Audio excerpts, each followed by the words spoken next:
Yo voy a presentar un trabajo que estamos desarrollando donde la pregunta que básicamente nos vamos a centrar tiene que ver en qué condiciones se generan para que los productores, para que migrantes bolivianos que se han desempeñado como trabajadores se adquieran la condición de productor, ¿no?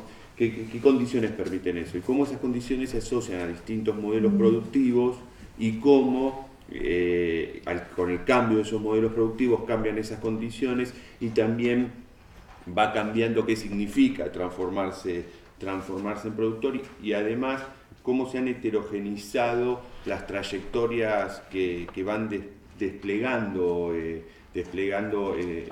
esos migrantes.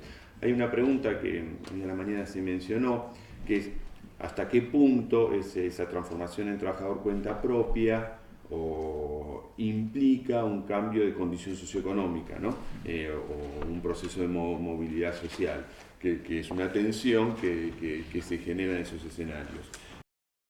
¿Qué pasa? ¿Se acuerdan? 1998, recesión en la Argentina, 99, 2000, 2001, el Producto Bruto Interno cae el 18%, el desempleo llega al 25% y Buenos Aires estalla.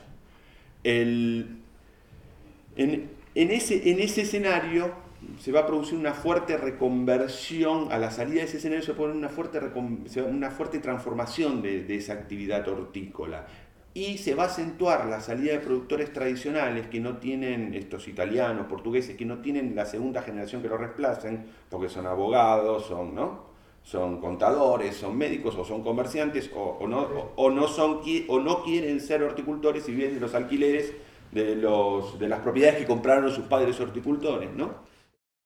La intensificación del uso del trabajo familiar para atravesar procesos de acumulación, en estos casos es reemplazado por lo que marcaba Roberto, eso de salarios más bajos para personas de origen de mi vecindario.